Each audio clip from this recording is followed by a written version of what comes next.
Hello दोस्तों, आज हम लोग देखेंगे कलेक्शन ऑफ सैंपल में एबीजी एनालिसिस एंड इंटरप्रिटेशन।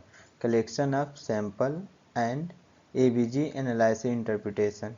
जो सैंपल कलेक्शन होता है एबीजी का, डिफिनेशन ये होगा: invasive investigation to assess the arterial blood for gas exchange. जो इन्वेसिव इन्वेस्टिगेशन करते हैं, जो ये इन्वेस्टिगेशन होता है इन्वेसिव होता है, इसमें ऐसे हम लोग करते हैं आर्टियल ब्लड, जो एबीजी होता है आर्टियल ब्लड गैस और उस एक्सचेंज। ठीक है, इसका पर्पज क्या है? To evaluate the respiratory status and gas exchange. ये पहला पर्पज हो गया। दूसरा purpose, to check the acid base balance in arterial blood. दूसरा पर्पज। तीसरा, to find out the needs for change in the ventilator setting and the response of the patient to the mechanical. इसमें equipment हम लोग disposal syringe 2 ml का, जो हेपनाइज होगा, और spirit swab. इसका जो प्री प्रोसीजर क्या हम करेंगे, स्टेप जो इसमें दिया गया है procedure step: verify check the prescription. पहला स्टेप, verify check the prescription. Second, identify the patient and explain the procedure. दूसरा, प्रोवाइड प्राइवेसी। तीसरा, wash hand and identify the patient. फिर next, locate the site for puncture. Next, flush the syringe with heparin. Next, perform modify Allen test. एक Allen test होता है जिसमें कि radial और ulna artery का हम लोग देखते हैं। अल्ना आर्टरी और रेडियल आर्टरी को पाल्पेट करके इसको हम लोग मॉडिफाई एलन टेस्ट बोलते हैं। इसमें क्या करते हैं कि पहले हम पेशेंट को उसका फिस्ट बनवाएंगे, उसके बाद से बोथ आर्टरी को हम लोग चेक करेंगे। उसके बाद ये एलन टेस्ट हुए। ठीक है, फिर wear gloves and clean the puncture site with a split swab and feel for the artery.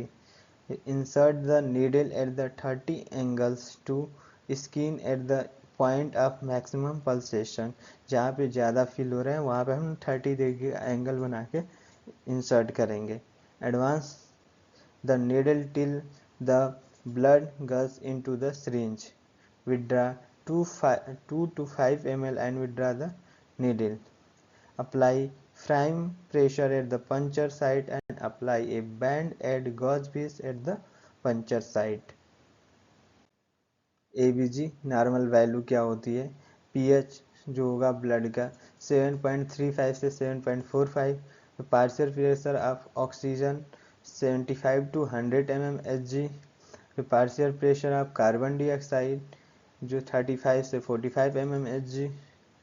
Bicarbonate ion जो होता है 22 से 22 से 26 milliequivalent per litre. Oxygen saturation जो होता है 94 से 100 होता है। इंटरप्रिटेशन ऑफ एबीजी, जैसे पहले हम क्या देखेंगे, लुक एट द पीएच।